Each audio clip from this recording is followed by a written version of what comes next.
2 Kings chapter 6. Thank you, Lord. 2 Kings chapter 6. Okay, whew, man. How many of you you're ready to receive something that you know is from God tonight? Amen. Well, then you're in the right place. Because the minute I stepped in here tonight, I'm looking around, talking to different people, get just a little word here, a little word there, listening to the songs, the prayer, the announcements, just everything. It blows my mind how God's fingerprints are everywhere. You can see how God is in control. You can hear it. Some of the songs that we sang tonight, one of them was that one where God is faithful and He's with us. Isn't that forever He is faithful? Didn't we see that? Forever He is faithful. Forever He is strong. Forever God is faithful. Like forever He's with us, right? Didn't we sing that? The songs that we sang and the words that we prayed and just being aware that God is with us. Okay? That blows my mind because getting ready for the services for this morning and tonight, the message for tonight is about God being with us. We can't plan those things. I didn't call up Irene and say, "Hey, Irene, make sure to pick this song." Okay, so it looks like we're in cahoots. I didn't say, "Sister Brenda, pray this prayer." The words I'm talking with different people. I didn't say, "Hey, make sure to say this so it looks like God is here." We don't do stuff like that. We just flow and let God move. I love His fingerprints. His fingerprints are everywhere. Amen. And so God is with us. Forever God is with us. Forever God is faithful. And so I want to share a simple story with you. I told Sister Brenda, I'm going to get everybody out of here early because we're tired. But it's good. It's all right, right? I think I've shared this a lot in my ministry, but I've shared this recently. Believers get tired in the work. That's a normal thing. You get tired in the work, but you never get tired of the work. That's the difference. We can get a little tired out, need a little refreshing, but you never get tired of the work of God because it's an eternal thing. People's lives get changed for all eternity. So praise God. 2 Kings chapter 6. This is a part of the scriptures that's pretty familiar. This is that part of the scripture where God is really moving. You remember some stories that are within this section of the Bible. This Naaman, this captain who has leprosy, and other people, other stories within this place in the scriptures. Well, I would like to read a part of it for you just to show us what God's word has to say. And so, 2 Kings chapter 6, I'm going to go ahead and read from verse 1 so that we can get a real good insight here. 2 Kings chapter 6, verse 1. The Bible says, "And the sons of the prophets said to Elisha, 'See now, the place where we dwell, with you is too small for us. Please let us go to the Jordan, and let every man take a beam from there. Let us make there a place where we may dwell.' So he answered, 'Go.' Then one said, 'Please consent to go with your servants.' And he will answer, 'I will go.'" Verse 4. "So he went with them. And when they came to the Jordan, they cut down trees. But as one was cutting down a tree, the iron axe head fell into the water. And he cried out and said, 'Alas, master, for it was borrowed.'" The word "alas" doesn't mean at last. It sounds like at last, right? But alas is an expression of shock and distress. Like, now what am I going to do? You get that? So now what am I going to do, master? This axe head was borrowed. Okay, and so I guess in those days they took it serious when they borrowed stuff. You know what I'm saying? Because I don't know about nowadays. People borrow something from you nowadays, you can kiss it goodbye maybe. Or you might get it back, a form of it. Or maybe a new version of what you had when you sent it away. And that's just the way things are. But, so verse 6, "So the man of God said, 'Where did it fall?' And he showed him the place. So he cut off a stick and threw it in there. And he made the the axe head float. And that's not a, David Blaine, super magic guy. That's not like that, folks. When God moves, it's the real thing. It's not an illusion. And I always wonder, why would God do something like that? Why would God get involved in something as simple as somebody accidentally lost an axe head? Why would God get involved? This isn't even the main story, but in passing, we need to be fully aware that when God is present, the Bible tells us He's an ever-present help in time of need. Amen. Somebody say that. Ever-present. Ever-present. You ever see the batteries ever ready? I mean, no, they're not always ever ready, right? They're not always ready. They die. But when the Bible tells us God is an ever-present help, He's always there. And I think this story reveals how God, He doesn't just show up for the big things, guys. He doesn't just show up when all hell is breaking loose around you. He'll show up in the areas where, you just need a little help and you don't have an answer. Because how bad was it really going to be for him to go to his friend and say, I'm so sorry. The truth is I was cutting down the trees and I swung too hard and it flew in the water and I lost it. And I'm sorry.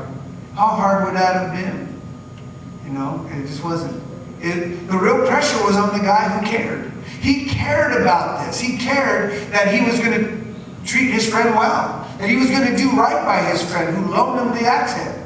So there was a real integrity going on. And let me tell you, God cares about this, folks. God cares about what we care about. Did you know that He really does? When you cry, He cries. When you have joy, that joy came from Him. He cares. You might say, well, does He care about my debt? Yeah, He also cares about you cutting up your credit cards. So, moving on. Excuse me for a second. See, right away when people say God cares, we live in a generation of people that always have to answer back. Well, what about this? And what about that? If God cares, well, what? Well, what God cares is just that people get in the way. People do those things, make those mistakes, get themselves in trouble. And then on top of that, they don't go to God when they're in trouble. Instead, they try to handle it themselves until it gets messed up. And then at the end, I guess I'll seek God. And how many know? God is the first one we ought to seek, Amen. Not the last one. Amen? So, the Bible tells us that the axe head floated. It floated up to the top. God helped this man in such a small way. I mean, it was big to him. And there are things in your life that maybe someone else will look at and say, that's no big deal. But it's big to you. It's important to you. Well, it's important to God. And that's why when He's ever present, just know, sometimes you don't see Him. But it takes faith to believe. It takes faith to believe, especially when you can't see. But I've learned over many years of walking with God that the Lord has to open our spiritual eyes so that we can see. Because when you can't see God, it's not God's fault. It's not like God's hiding from you or not showing up. It's that you and our eyes are blinded spiritually. And there are things that will blind you. Things that will make you unable to see what God is doing. Many things. And so, folks, as we read on, I think you're going to see how God is ever present, how God cares about even the smallest of things. He cares about what breaks your heart. He even cares about the things that maybe they're not right, and He wants to help you fix them. But He cares about how it affects you. And so let's read on. Let's continue to see God's presence. Because, just so you know, the same God of the Bible is the God we believe in. The same God that we believe in is here right now. And just maybe tonight, you're feeling like, man, I need God to help me in this area. I need Him. I need Him. Well, if you said that, you said the right thing. You said the right thing. Because when you're needing people to help you, yeah, people can help you. People sometimes help you. Sometimes they don't. Sometimes they can't. But God, He's an ever-present help. Ever-present. Amen? Amen. All right. So, let's see. So the Bible says, Verse 7, therefore he said, pick it up for yourself. So he reached out his hand and took it. So the thing floated up top of the water and took it. Verse 8, now the king of Syria was making war against Israel. Here's where the story begins to change.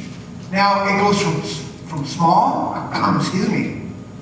it goes from a small issue to a very large issue. Like there's a huge difference. How many know there's a big difference between, I lost my wallet, right? I lost my wallet, or I lost my keys, or I lost the money I borrowed. There's a big difference from that and we lost the war. Now we're a third world country. I mean, there's a huge, huge difference. You understand what I'm saying? And so when we read these stories, we see how God's present with his people. God goes with his people, goes before his people, leads his people, and is with his people. Wherever we're at, he's there. And so if it's a small thing you're facing, he's right there with you. And it's not like God's right there going, I tell you what, bother me when it's something big. Just handle that, please. Come on, what's the matter with you? That's not God. He's right there. But even when those big things that are just massive and scary and impossible, God doesn't back down either. As a matter of fact, he's King of Kings. He's Lord of Glory. He steps up big time. And he's stepping up in your life, whether you know it or not. I think sometimes, I'll repeat this, sometimes we just can't see him. We can't see him. We can't see. And that might be the question tonight. Why not? Why can't we see God moving? Because let me tell you something, folks. He's moving. He's moving in your life right now. He's moving in your life every single day. He might be working on you right now, but because he wants to work through you. Either way, he's right there. He's right there. So listen, let's continue on with the stories. It's just an incredible thing where it goes from here. Verse 8, now the king of Syria was making war against Israel, and he consulted with his servants, saying, my camp will be in such and such a place. And the man of God sent to the king of Israel, saying, beware that you do not pass this place, for the Syrians are coming down there. Then the king of Israel sent someone to the place of which the man of God had told him. Thus he wearied him, and he was watchful there, not just once or twice. Therefore, the heart of the king of Syria was greatly troubled by this thing, and he called his servants and said to them, will you not show me which one of us is for the king of Israel? That's the end of verse 11. Let's stop right there and let me clarify that. Because as we're reading that, if you're not used to reading King James or New King James, that story might not make a whole lot of sense. Let me give it to you in plain English. King of Syria is coming against the king of Israel, making war, trying to make trouble, trying to create a war, trying to take from them. And so he makes a plan. He makes a plan with his leaders, his military leaders. And so whatever plan he's making, the Lord gets involved. And the Lord goes and speaks to the man of God, the prophet. And so the man of God sends a message to the king of Israel and says, hey, check this out. King of Syria is about to come and attack you. And they're going to show up at that place at this time. And so where did that information come from? It came from God, didn't it? Because the man of God, he's just at home waiting for God to speak to him so he can go give the message. Are you guys here? Amen. How many of you understand that so far? Amen. In plain English, this king of Syria, who's trying to make a plan to attack Israel, he is now frustrated. He's angry. He's looking around at his captains and he's saying, who's betraying us? Who's telling the enemy what we're going to do? Because it's getting exposed. Everything he's trying to do against the children of God, key word, against the children of God. You know what the Bible says? No weapon formed against you shall prosper. Let me say that again. No weapon formed against you shall prosper. Understand what that means. Some people mistake that for no weapon formed against you shall be launched. That's not the case. The enemy launches stuff at you all day long, every day. The word is, it will not prosper. It will not grow. it will not take the effect that the enemy wants it to take. It will not have a long-lasting life. That's what prosperity is when it grows and it becomes bigger, stronger, more healthy, and more present. Well, no weapon of the enemy formed against us shall prosper. It may be launched, it may even land on your doorstep, but when the enemy steps in, folks, there's an end to that weapon. The enemy has to give, has to stop, has to retreat for a time, because he can't penetrate when God's people are under the mighty hand of God. And that is why when you meet believers that never give up, they go through stuff, but they never give up, is they got a hold of this truth. It hurts right now. It's hard right now. Man, this is killing me. But I'm not going to quit, because I know sooner or later the enemy has to bow and the Lord will rise victorious, and I get to watch this. And it'll be on my account. So I'm going to wait. I'm going to hang in there and watch God move. Because he is ever present. And there might be time that goes by where you're looking around like, man, God, where are you going? When are you going to show up? And God's like, just because you can't see me doesn't mean I'm not here. Amen. So, verse 12. And one of the servants said, none, my lord, O king, but Elijah the prophet. Elisha, who is in Israel, tells the king of Israel the words that you speak in your bedroom. That's a real prophet right there, folks. That's a prophet. When they speak the words of God, and it's accurate. You know, we need to be careful when we say, thus saith the Lord. Let's make sure it's the Lord. You know what I mean? Sister Alma, thus saith the Lord. God's going to do this really cool thing and make you smile tomorrow. Well, anybody can guess something like that. She's going to at least smile once. And then when she smiles, she's going to go, oh yeah, that's what the Lord said, right? No. The prophet of the Lord, when you read him in the Word, it's amazing. It's detailed. The king of Syria is planning to destroy Israel and makes a plan, a military plan, and God just says, hey, Elisha, go tell him 1, 2, 3, 4. These are their steps, location, time, everything. Folks, that's our God. Amen. And if you ever allow the enemy to get you thinking that God's not like that anymore, then you have fallen for a lie. Because the Bible says that he's God and he does not change. He's that same God that we read about. And he has that same level of love and it doesn't change. That same level of protection to go back, he goes before you. The weapon won't prosper. So it goes on to say, you guys still with me? Yeah. You can handle a few more minutes, right? Yeah. You're like, should I say amen? Because every time he says that, we're in trouble. No, tonight you're safe.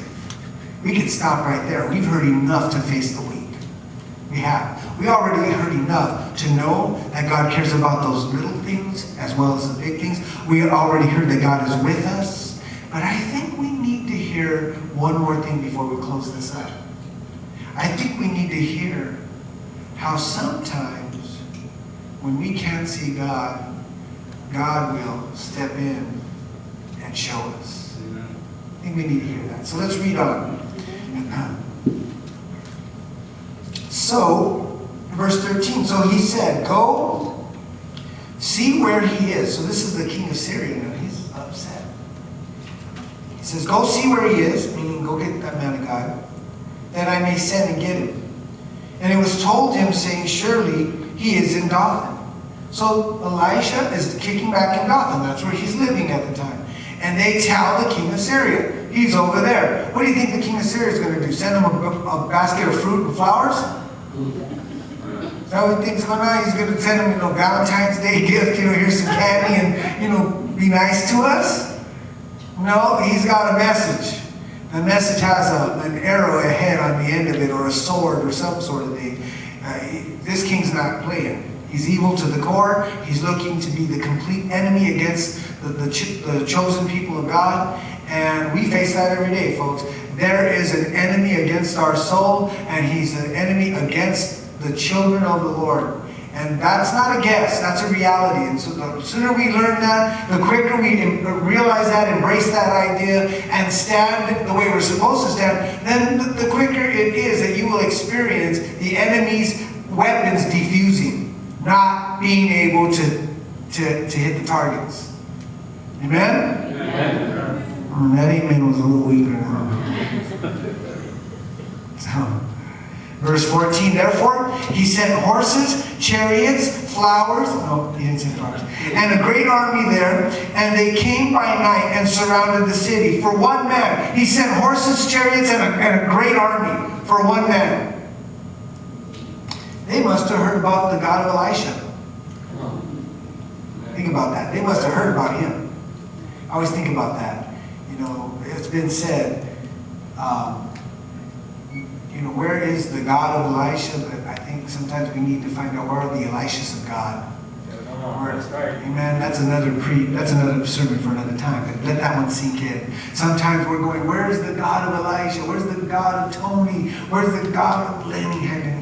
Where's the God of, we do that. Where you at, God? And God's saying, where's the Tony of God? Where's the Elishas of God? Where's the Lennys of God? In other words, where are my people who believe?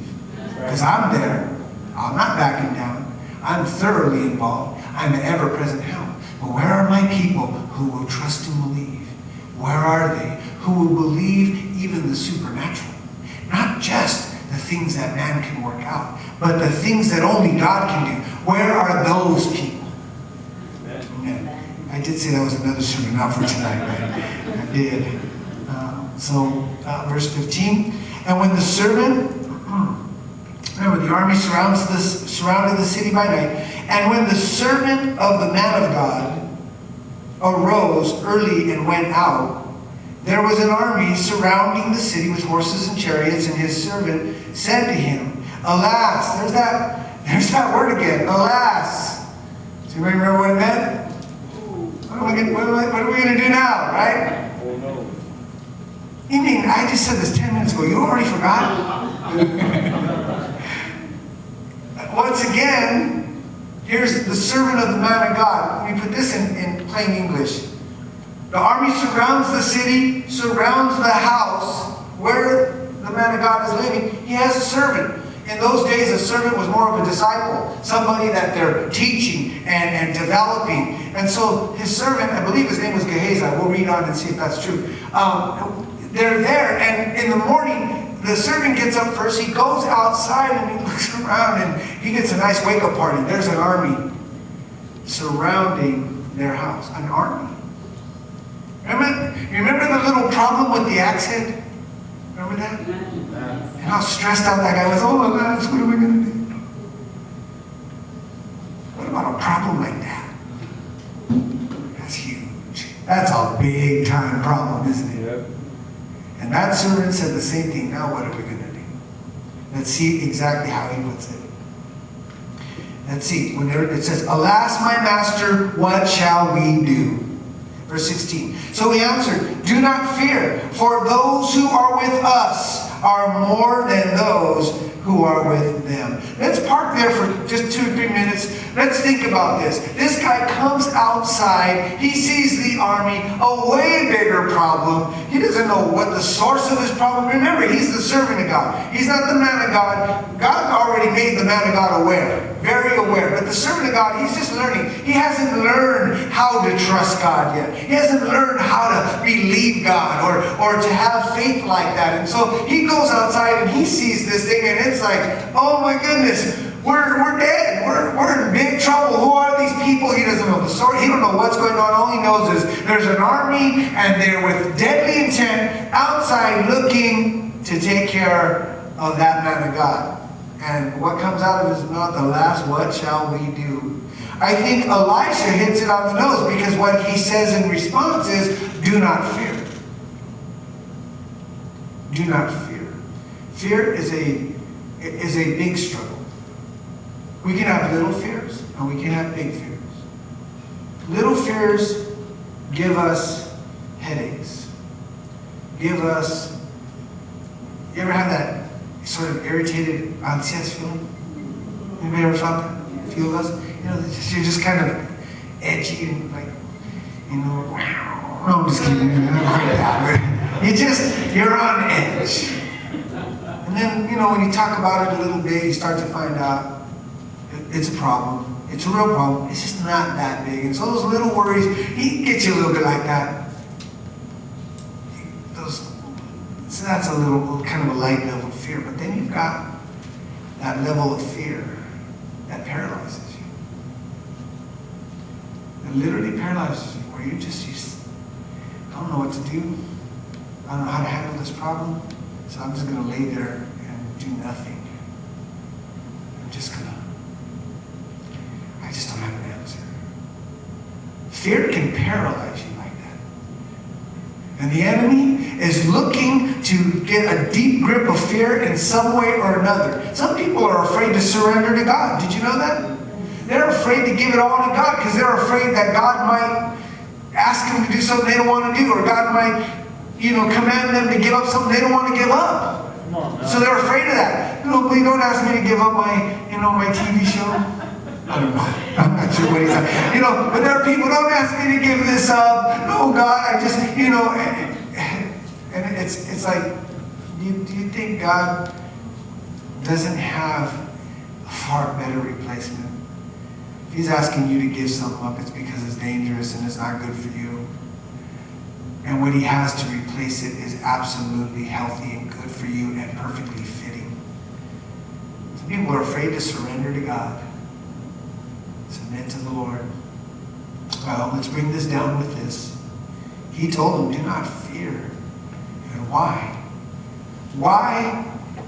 Why is one man standing there in total fear, paralyzed fear, looking at this army, and the other man, who is just a man himself, is looking at them and saying, don't fear, for there are more with us than with them.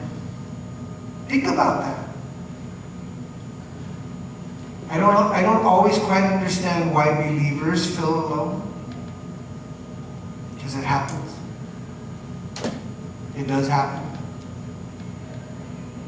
And when it does happen, that reminder needs to come. There are more with you than with the enemy. There are more with you than with the problem you face. There are more with you.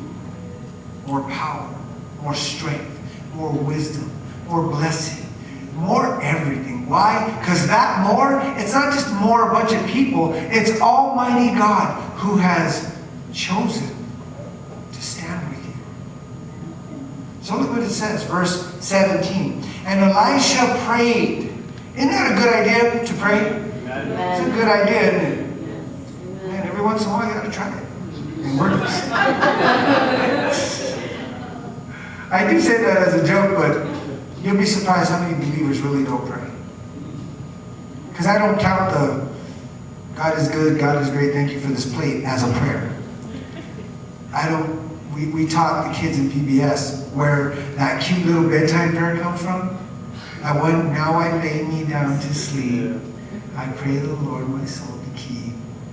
Right? If I shall die before I wake, I pray the Lord my soul to take. That comes from Jesus' statement on the cross when he said, Father, into your hands I commit my spirit.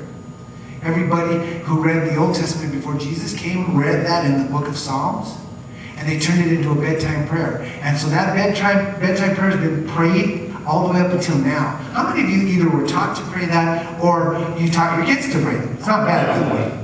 You're like, I didn't. It's not bad. Oh, then I did. Then I did. We're funny like that. It's like, no, not me. No, what? Oh, it's good. No, that was me. I learned it. I did it. Not bad. It's not bad. It's just, that's where it came from. It was a tradition from the children of Israel, and it came all the way down to the Chicanos in this place. It's funny, huh? So anyway, let's finish this up. Elijah prayed. Verse 17, and said, Lord, I pray that you'd hurry up and get down here because we're scared to death. Is that what he prayed?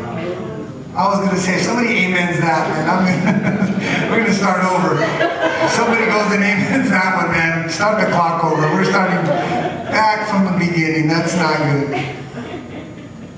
When he prayed, open his eyes that he may see. That's a simple prayer. But Elisha prayed for his disciple. He prayed for Gehazi. He prayed, I think that's his name. Yes. Thank you. I get him mixed up with anyway. Okay, his name's Gehazi. He prayed that God would open the eyes of Gehazi because all that Gehazi could see was his problem. That's all his eyes can see. And when all your eyes can see is the problem, you are not aware of the ever-present help that is with you. And who lied to you to tell you, to make you believe that that ever-present help took a vacation from your life? Because he didn't.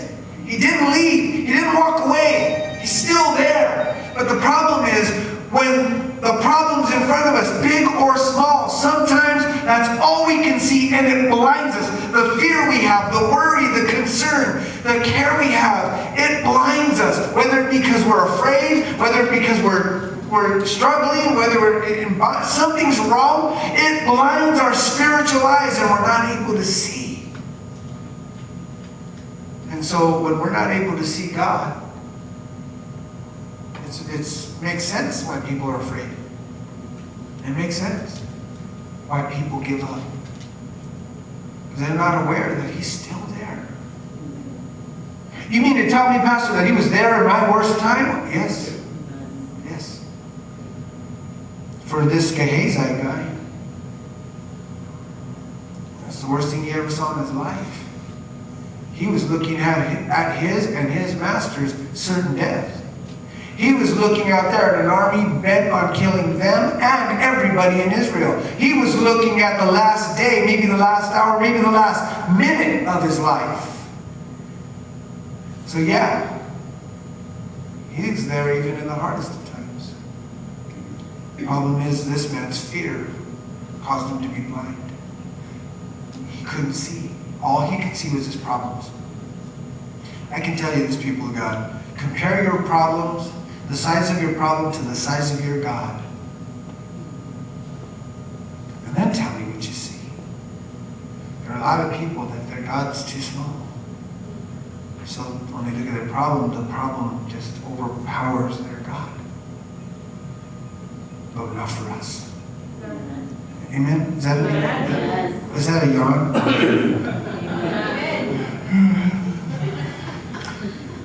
It was an amen.